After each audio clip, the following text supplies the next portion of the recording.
What's happening, people? I hope you're all well. Welcome to the J&J Boxing Podcast. Jordan Henderson and Aaron Joshua, and we're here to talk about Zhilei Zhang beating Joe Joyce in the third round. So I'm going to ask you, how did that? What did you make of that compared to how you thought it was going to go? Okay, so in terms of how the fight went, um, I was shocked how stunned Joyce got. In the first fight, although he got hurt, I would say he definitely took the punishment better in the first fight than he did in the second fight. In the second round, I remember we were talking. I was a bit behind in my stream. In the second round, the first heavy shot that Zhang landed on Joyce, Joyce felt that, and I think he disguised it really, really good. But if you actually look at the body language, he definitely felt that he was hurt. And from there, the writing was kind of on the wall. It's like Joyce wasn't moving his head. He tried to adapt a new cross guard thing that just wasn't working. Wasn't working at all. He trying to lean back, but I don't know if it's the extra weight, the age, but it just wasn't working. So I think from round two, the writing was on the wall, really. Mm-hmm. And I think me and you both had the same sentiment that he actually started quite well. Yeah, he Um, started really.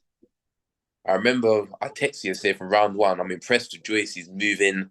Zhang has got very slow feet, so he wasn't closing the guard good because Joyce was moving. It was only when Joyce stopped moving, but he had to stop moving because in round one, although he didn't get hit, he wasn't landing anything.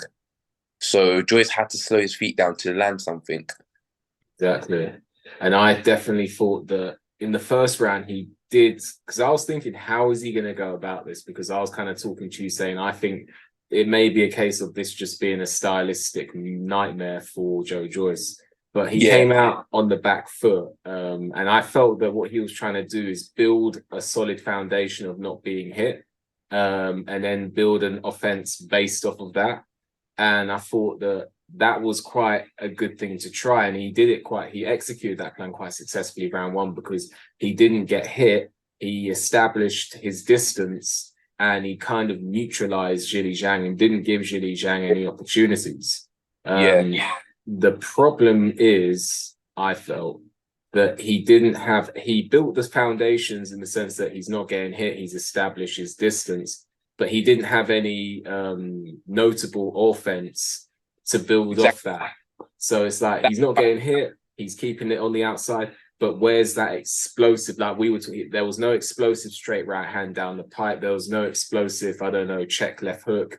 And then once he got hit, he reverted back to type, in my opinion. Um, exactly, exactly. very When he simple. got trying to cover up, he was just trying to fire back. That's probably the pride side of him. But in terms of obviously the first round, like I said, I was impressed with his work. But it's whether you're willing to do that, maybe lose 4 or 5 rounds and get Zhang late. Because in round two, he got hit because he slowed down and he wasn't moving. Yeah. So I don't know why he deviated from that plan or was he backfired. Do you know what? I reckon there was a chance he could have won that fight if he did what he did there, even if he weren't landing much, even Exactly. just poking with a jab.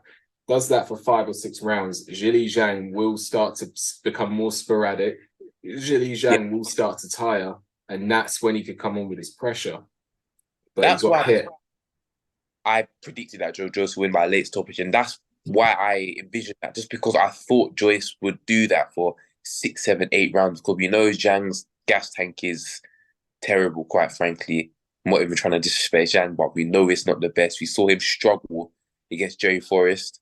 We saw him struggle against Philip Hrgovic towards the end of the fight.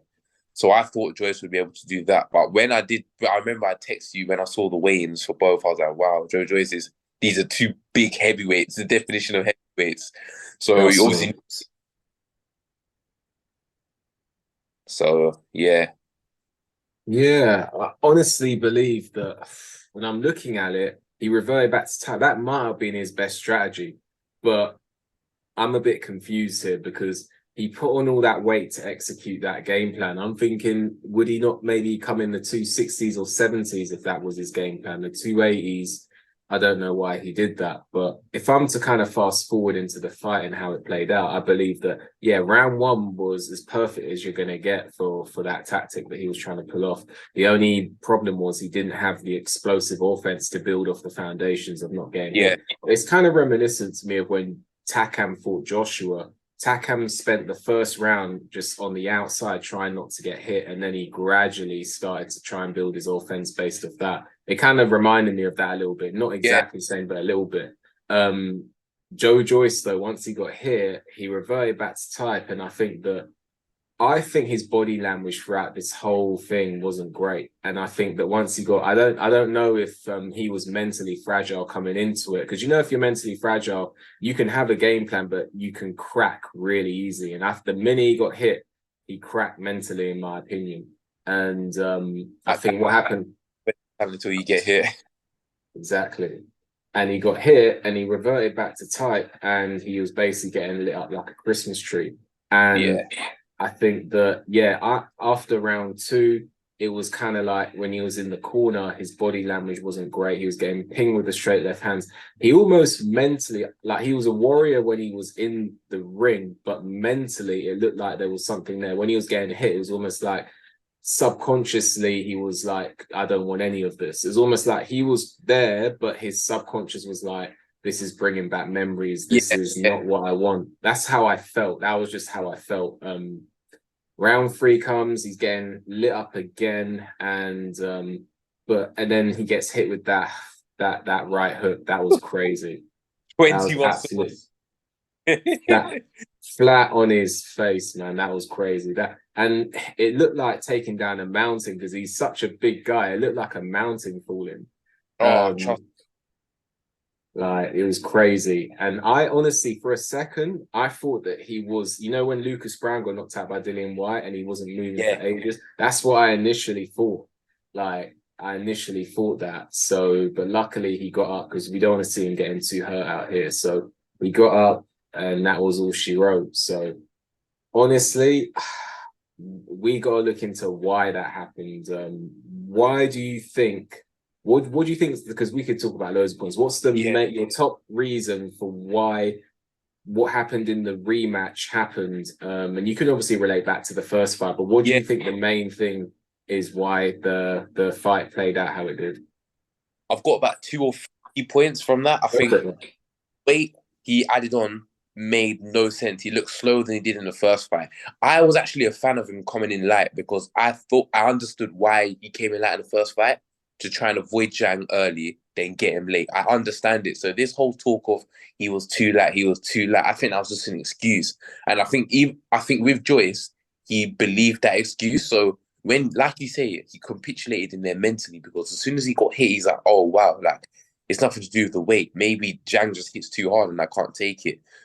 I think that's something that's really important. That weight just slowed him down. Because Joyce has never had slow feet. That's what people need to realize. Joyce has never had slow feet, but his feet look really slow in this fight. So the weight was just pointless.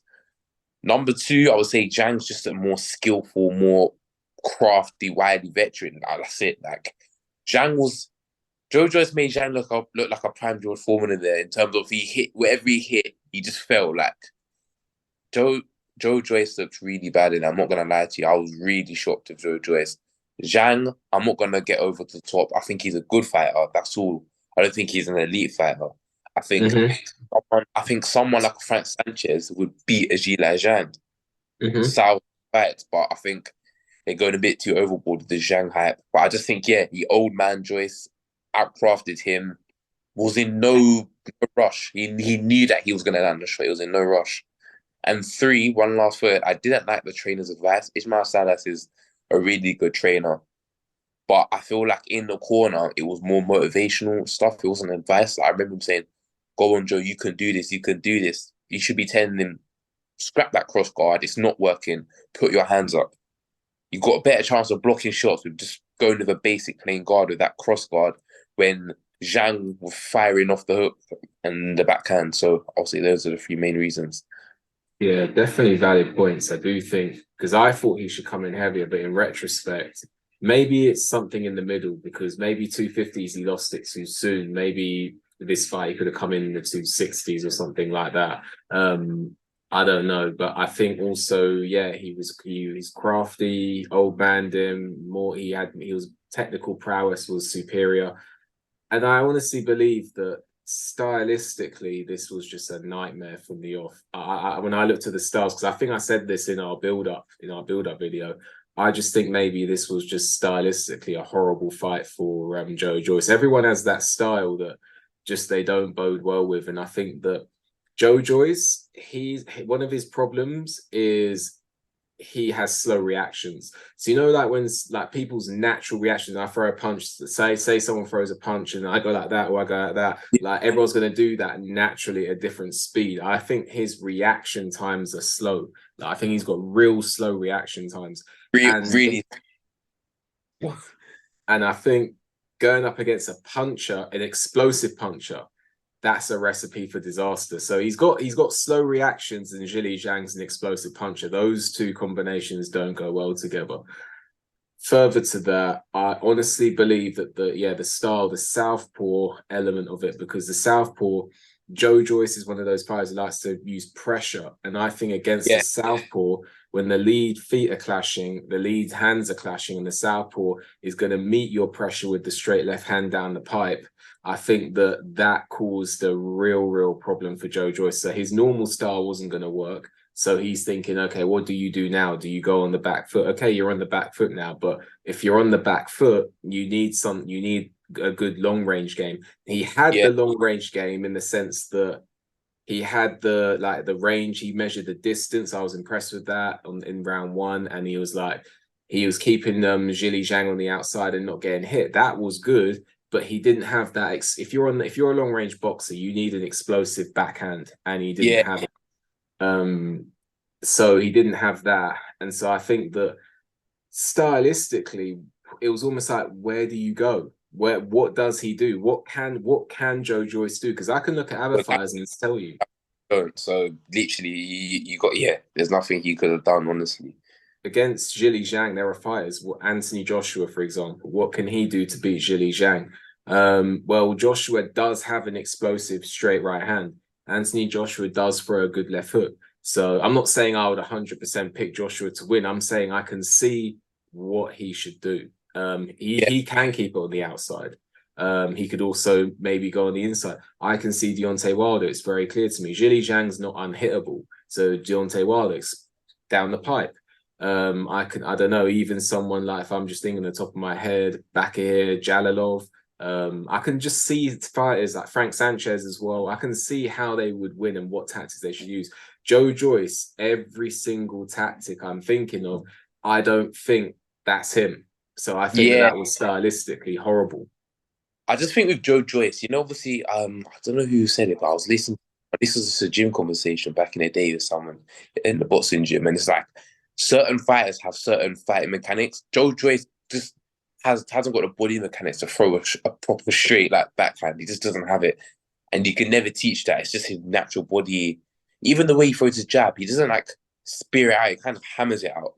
So with Joe Joyce, and like you said about his reactions, it's really slow to the point that and there might be like an underlying condition or something because it's very slow, very slow, and he has slowed down. Maybe it's the extra weight, maybe it's the age. Don't forget he's 38, so he has slowed considerably. So yeah. So what is next for Joe Joyce? Or is Joe Joyce finished? That's the question I want to ask. Is he done? Is he done? In terms of top 5, top level, you would say he had been comprehensively beat by someone who wasn't even recognized as a top 6 heavyweight before they fought. Zhang was probably on the fringe levels of top 10, and he comprehensively won both fights. So in terms of that level, I think he's done. I think he's done at that level. With Joe Joyce, if I'm Frank Warren, if I've still got options with Joe Joyce, there's 2 fights that you could take. There's the Dubois rematch, because I still think, although Joyce has been stopped, Sal makes fights, and I still think he has enough to beat Dubois. I think Dubois' mental psyche is not there, and Joyce is the type of guy and just pressure him, and we saw what happened in the first fight. Or if Dylan White gets through his situation, I think that's a fight you make, because now that's more of an interesting fight now. I think now that would sell, I think, to the public. Or definitely. one more thing, sorry. Or if Chizora's still there, throw in a Chisora or something. He worked for Joe Joyce. Yeah, I think he still beats Chisora, in my Yeah, opinion. I think, yeah, so in terms of what do I think, is he done? It's hard to say because I think one thing that we spoke about that I didn't hear other channels talking about is going into this rematch is where's he at mentally? No one seems to be talking about that. People seem to be talking about Anthony Joshua all the time. Where is he mentally? Where's he? No one's talking about where's Joe Joyce mentally. No one was talking about that. No one. And I thought that would be a big part of what plays out in the rematch. So is Joe Joyce done? It depends where he's at mentally. I don't think he's going to get the same opportunities that Anthony Joshua got when he lost to Usyk twice because he didn't have the commercial value to begin with. So I think yeah, he's going to find it hard to get opportunities anyway, because he doesn't have the commercial value. So when they're rebuilding him, they're going to be less likely to want to invest in him. Anthony yeah, Joshua still sold tickets even when he lost twice. I yeah. don't see. I mean, even that fight went on pay-per-view. So is he done in terms of opportunities? I think it's going to be a hard thing to do because, yeah, I think it's going to be hard for him to get opportunities. And is he done as a fighter?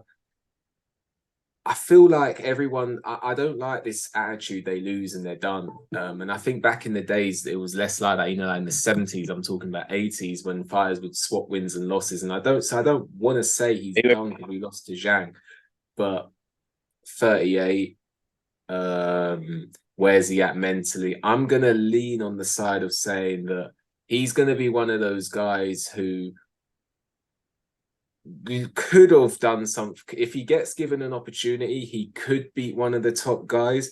But I'm leaning on the side he's not ever going to get that opportunity because now he was always that guy where he's not that known. He was getting more known, but he's not that known, and he's a risky fight.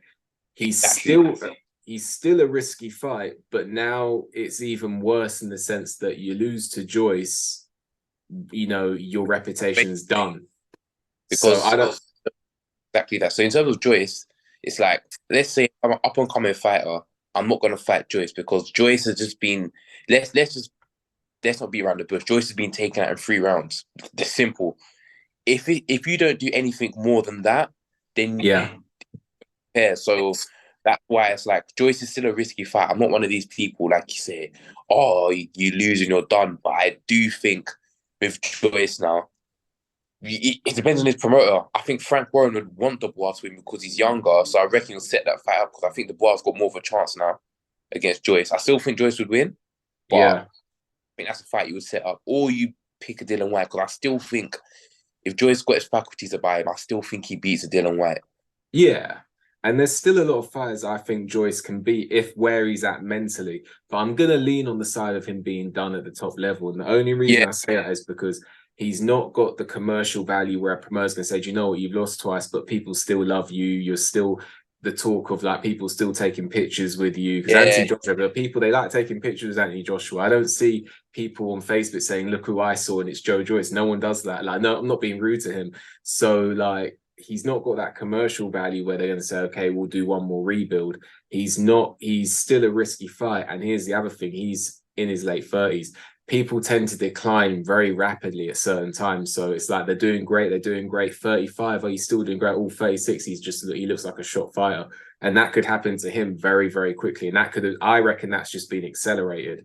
So with regards to him actually being able to mount a world title push, I don't see it.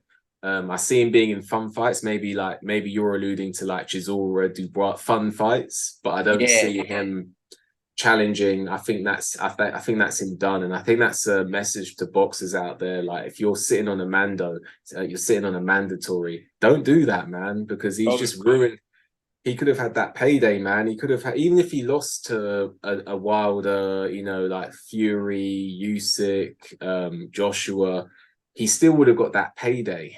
Um, it's done now. It's done. So yes. yeah, I'm leaning towards him done. So let's finish off this video and talk about before we talk briefly mention the undercard. Where do you see Zhang in the heavyweight? Yeah, where do you see him in the heavyweight picture? Don't get me wrong, Zhang's a very good fighter. He's crafty, he's got serious power, Olympic pedigree, but he's 40. We've seen him struggle in other fights.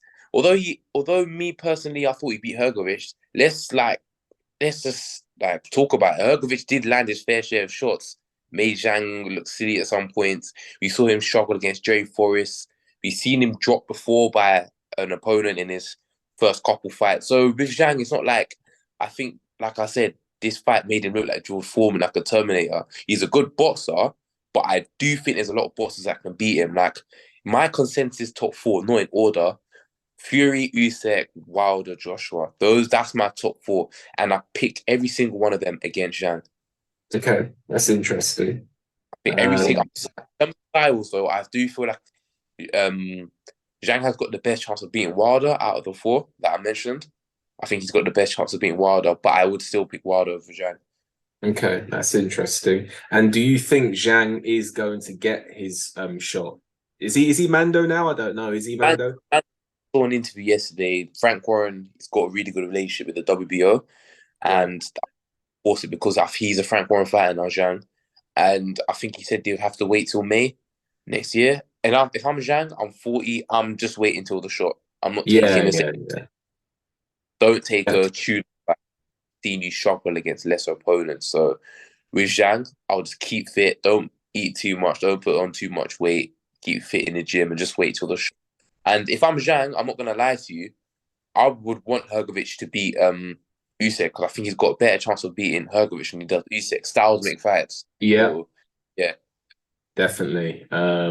Yeah, and I think, yeah, where is Zhang in the heavyweight picture? What would I say? I would say that I'm very, he needs to beat another person at the top level for me to say yeah, he's top yeah. five. I'll put him in the top 10. People might say, wow, you're underselling him, but he beat one guy twice.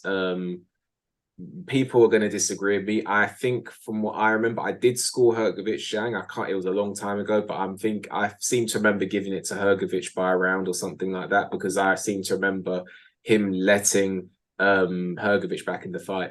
So I'm thinking where Zhang's at is top 10 for now. If he beats someone else, then I'm gonna say maybe top six, top five. But boxing fans have such short memories. Now Zhang's the man. I mean, like now he's the man. He's a bad man. It's like Chinese power, and he's gonna beat Joshua. He's gonna beat Wilder, and he beat the same man twice. So you need to prove a bit more than that. I honestly Yeah, think Usyk.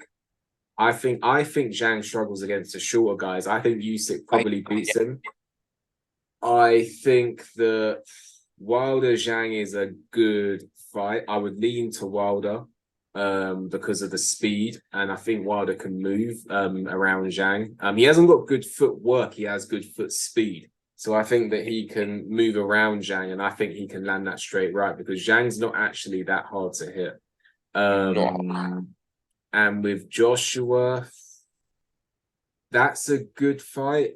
I think that's a good fight. I'd need to think about that one. And the only reason I say that is because Joshua, does he struggle against southpaws? I need to see. He fought Usyk twice, but that's a different dimension. Charles Martin, I don't count because I don't count that in my assessment of whether because I don't think Charles Martin. I think Charles Martin's better now than he was back then. okay. So I need to think about that, but I can see both because do you know what? I actually can see Joshua will do much better than what Zhang than Joyce just did because Joshua actually has the long distance game. And he actually has an explosive backhand. Zhang has an explosive left straight. Joshua beat Zhang like Yeah, proper in yeah, the amateurs, yeah. dropped him. So that for me is a competitive fight. That's competitive in my opinion. That's a toss up for me. I honestly don't know. I don't know. I can see both winning that. In terms of that, Zhang's foot speed is too slow for someone like a Joshua. I think someone like a Joshua, the only way Zhang is gonna have success for him is if he gets tired. But in terms of who's gonna get tired first, obviously Zhang's gonna get more tired. I think he's too fast for Zhang. I think if you look at Zhang's hand placements as well, he's not a lazy fighter, but he's very controlled. He knows what he's doing. I think he could get True. away with some of the flaws against Joyce because Joyce doesn't have the hand speed. I think Zhang always has his hand really low. I'm not sure if you noticed that. And I think Yeah, someone who's got a fast combination puncher, I think would light up Zhang. Therefore, that's why I even pick Wilder against Zhang, just because I see that straight right landing quicker than Zhang's backhand. I think Joshua's offense is quicker than Zhang's, and I think it someone like that is. would. It is.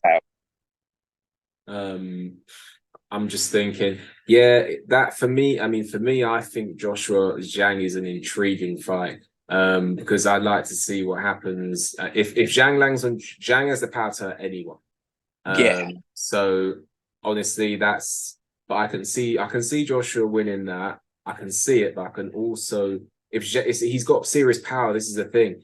And then with regards to Fury, I think Fury struggles against Zhang. I do do you? because yeah, I think he struggles against Zhang, and the reason I say that is because Fury he struggled. I think the Southpaw gave Wallin some advantages in that Fury fight. I'm not. Yeah. He lost comprehensively, but I think the Southpaw presented an obstacle for Tyson Fury.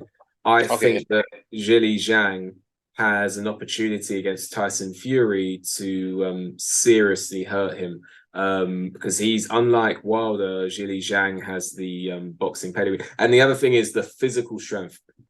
I don't think Fury would ragdoll Zhang the way he Oh ragdolled no way, Deontay Wilder. So no way. I'm not saying I pick Zhang. I'm saying I can see Zhang giving Fury serious trouble, perhaps more trouble than even Wilder and Joshua. And I think out of all of them, Usyk has the easiest time against Zhang. Yeah, yeah, Um, definitely. I think styles make fight. Zhang has so struggled to move. I think Usyk's way too fast for Zhang. Way too fast for Zhang. But just in terms of one point quick, the shot that Zhang landed on Joyce yesterday would have knocked out every single heavyweight in the division.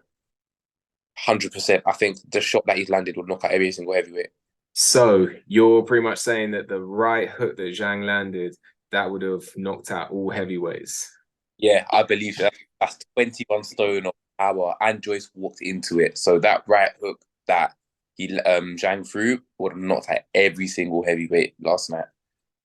Probably, man. I mean, yeah, it's the heavyweight division. He hits hard. He's got power in both hands. It makes him real dangerous. So I think we covered most things regarding the fight. Now, just briefly, the undercard. Moses Itama, I know he was fighting like a journeyman. Do you rate him? And do you think he is going to break Mike Tyson's record? Or do you think it's more of a gimmick than a serious attempt? My in terms of this Mike Tah, I think it's more of a gimmick to you. If I'm Frank Warren, I'm not going to rush him because if you do lose, obviously in the new age of boxing, the marketability of someone's if you lose that, then you're rubbish or this. So if I'm Warren, I wouldn't rush him. I do rate Tama, but him step up, maybe Southern area level, something. Yeah, Fair enough, man. I think he's got potential, but they need to manage him carefully. I was a bit confused as to why they put him in with durable journeyman to if they're trying to build up his markability and get knockouts. I thought maybe that would be further down the line. But yeah, maybe on the flip side, you could say he went the distance early, so he doesn't have to worry about having a 100% knockout ratio. But I rate him, and I'll be interested to see where he goes. I think he should focus more on his career than breaking a record, but yeah, that's definitely. my I agree. opinion. Lastly, Anthony Yard. I can't remember the guy he fought. He obviously got the job done. Do you think Anthony Yard beats Joshua Buatsi? Do you think that's the fight, naturally the fight to make? Is that the fight you'd like to see? And also, Uh, how do you think that he kind of does if he was to fight Buatsi? Okay, so in terms of fight to make, I think you should fight the winner of Boatsy Aziz. I think this is obviously going off topic, but I think Boatsy beats Aziz relatively easily. So I would say make that fight. I actually think Boatsy beats Anthony Yard. I'm not as high on Anthony Yard as people think. I know Boatsy's performances recently have been lackluster, but I always pick the boxer with the better fundamentals. I think Anthony Yard is flashy, got power, but I think he seriously lacks in the boxing fundamental side. We saw that against Lyndon Arthur for the first time. Relatively, we saw it against. I know he lost to two good people, but we have seen him lose, get stopped. And yeah, I think even on the undercard as well, there was another fight. Zach Parker, he's actually moved up to light heavyweight. Oh, I really? think Parker beats Anthony Yard. Okay. He's Didn't he drop out? He just lost his O, didn't he, to Ryder? Is that right? either, yeah. But I watched his fight. I was impressed with it. I think with Yard, you've got to really be careful how you match him. Really be careful. If you're trying to preserve him for the fight against Buatsi, I'm just gonna feed him not cream pies, but just someone that's not a risk. Yeah, Is he looking skinnier to you, Anthony Yard? a lot skinnier, which is good, maybe a good thing. But if that's taken away from your power, I don't know. But he's looking a lot slimmer, definitely. At the same weight. Yeah, It's weird, isn't def it? yeah. Because my friend noticed that as well. I think he noticed it and I didn't. Then I looked and I realized. So I don't know what's going on there. Yeah, a lot slimmer. But either way, so I think we'll leave it there.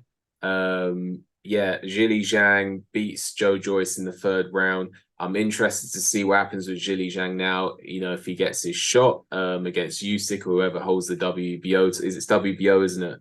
Yeah, WBO. Whoever is holding that belt. I think Zhang's dangerous for everyone. Joe Joyce, I want to see what happens here. I think Joe Joyce can be involved in fun fights, but I think it's going to be a hard ask for him at his age and after what's just happened to mount a successful world title challenge in terms of getting up the rankings and eventually fighting for the title. He's going to have to fight hard opposition in order to get back to Yeah, there. And I think there's a huge chance he loses again on the way. So I think it's going to be hard for Joe Joyce to come back from this, but I'm not counting him out. Only one win, and you're back in the conversation. So it's not impossible, but a hard ask for me. And then, yeah, so thank you, Aaron. Obviously, both of us, it's like both our channels. So, you know, it's great to talk to you about boxing. You know your stuff. And I'm looking forward to doing more of this. And yeah, what do you guys make of the fight? Do you guys think, like us, that it's a hard ask for Joe Joyce to come back from this? Do you guys think that Zhilei Zhang is dangerous? But like us, I think both of us have the same sentiment that we're not sold on Zhilei Zhang 100%. So what are you guys thinking? Let us know. Make sure you like the video, subscribe to the channel, leave a comment, hit the notification bell so you get a notification when we make new videos. And we will both see you on the next video. And we're looking forward to bringing out new content. So make sure you hit that subscribe button. Make sure you get involved in the chat, the conversation, and make sure you give us any suggestions that you'd like to see us talk about. And with that, enjoy the rest of your day, and we'll see you on the next video.